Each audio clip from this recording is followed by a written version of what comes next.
आज का एक सूत्र याद कर लो, आप ज्ञानी ना बन पाओ चल जाएगा, पर ध्यानी बनना जरूर है। ज्ञानी नहीं, ध्यानी बनो। ज्ञान होगा तो ज्ञाना अभिमान आएगा, ध्यान होगा तो परमात्मा का भान आएगा।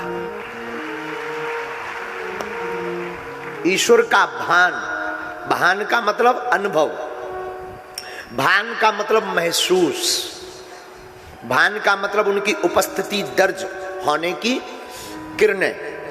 भगवान है, और ये कोई कहने या सिद्ध करने का विषय नहीं है कि भगवान है।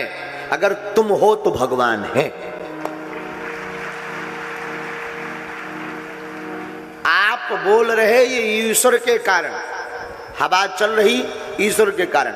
आप विचार करो, भगवान 5 मिनट के लिए हवा बंद कर दें, फिर क्या होगा? अच्छा चलो 2 मिनट के लिए फेफड़े का फिल्टर बंद कर दें भीतर से, क्या होगा? राम नाम हाजी या नाजी। तो भगवान है, इसका भान ध्यान से होगा। एक महात्मा कहते थे, अंधर के पट खोल तो ही पिया मिलेंगे, हृदय के पट खोल तो ही पिया मिलेंगे। अपने मन के घूंघट को निकालो, मन मंदिर में ही जो भगवान विद्यमान है उन भगवान के दर्शन करो। लेकिन हम आप सब बाहिक में रस में भगवान को ढूंढते हैं, भगवान को मंदिरों में खोजते हैं। भाई यहां हनुमान जी नहीं होंगे, एक काम करो दक्षिण भारत में हनुमान जी होंगे, बागेश्वर वाले हनुमान जी एकदम साक्षात है। अच्छा तो बाकी सब नहीं है क्या? तो हम सब बाहर ईश्वर को खोजते हैं। हमारे पूज्य गुरुदेव कहते थे, मन को मंदिर बनाओ, आत्मा को उपासक। और जब मन मंदिर हो, आत्मा उपासक हो, तो परमात्मा को प्रकट होना ही पड़ता है। ईश्वर को प्रकट होना ही पड़ता है। और ये सिद्धांत को लागू करने के लिए कोई बहुत बड़ा प्रयत्न, प्रयोजन या बहुत बड़ा कोई उपाय या बहुत बड़ा कोई निवेदन बंधन नहीं करना होता है। इस अभ्यास के लिए आपको एक गुरु की आवश्यकता है। पर याद रखो, गुरु में भी बड़ी सावधानी रखना। एक राजा के एक गुरु थे, वो गुरु बड़े बुद्धिमान, बड़े बुद्धिजीवी, बड़े तार्किक, बड़े विद्वान, बड़े ज्ञानी, पर ध्यानी नहीं थे।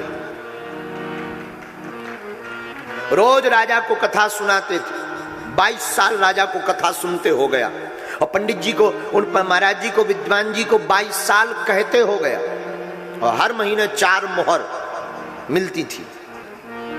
22 साल बाद राजा की चेतना जगी, तो राजा ने कहा कि हम 22 साल से कथा सुन रहे, पर आज तक कुछ फर्क ही नहीं पड़ रहा है। अच्छा, कई लोगों को फर्क समझ में नहीं आता।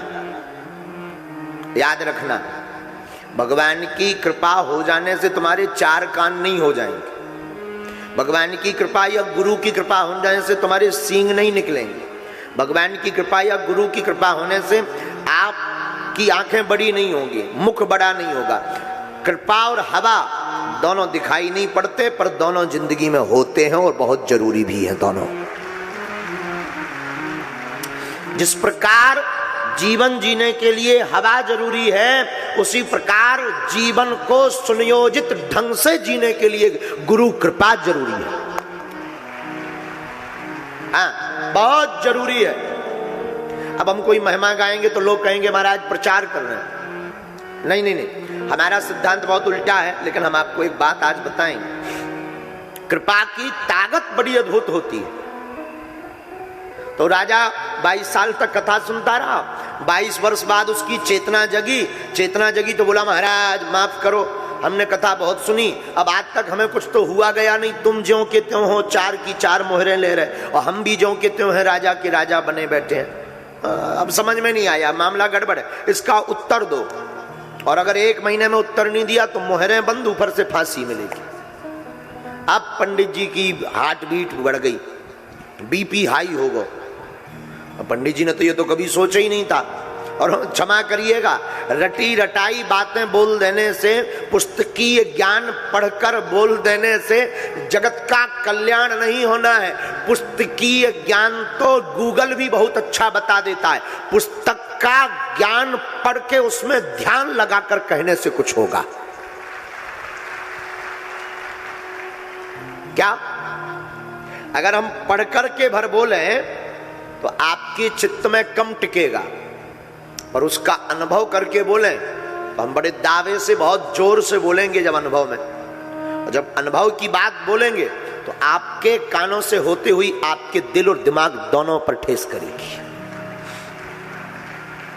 तो क्षमा कीजिएगा, पुस्तकीय ज्ञान, कई बार हम माताओं को देखते हैं, कई बार रसोई में माताओं को कोई बढ़िया डिश बनानी हो तो वो गूगल खोल लेती हैं। एक बार हमारी मुन्नी बाई ने गाजर का हलवा बनाना सीखा। अब उसको आता जाता तो था नहीं, तो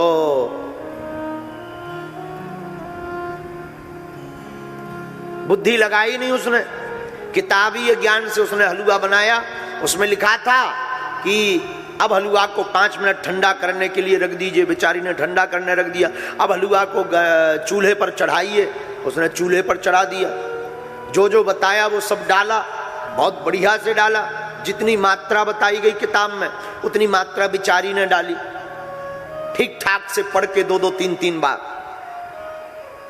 चूल्हे पर तो रख दिया, लेकिन उसमें यह नहीं लिखा था कि चूल्हा जलाना अनिवार्य है। उसमें लिखा था कि अब 10 मिनट बाद चूल्हे से उतार लीजिए। तो उसने गाजर चूल्हे से भी उतार ली, दूध डाल के जो मिश्रित शक्कर वक्कर, और पति को जाकर परोस भी दिया। पति बोला, बाबरी रड़वाल ये है क्या? तो ये बोली, हलवा है जी, हलवा। पति का दिमाग खराब हो गया, गाजर और दूध के अलावा कुछ नहीं नजर आ रहा है, ये तुझे हलवा कहां से नजर आ रहा है?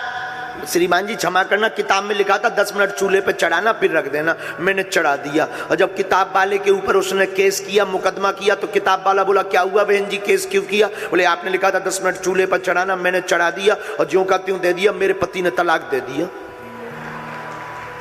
तो बोला, बहन जी एक बात बताओ, हलवा बना? बोले, हलवा ही बना होता तो तलाक क्यों होता?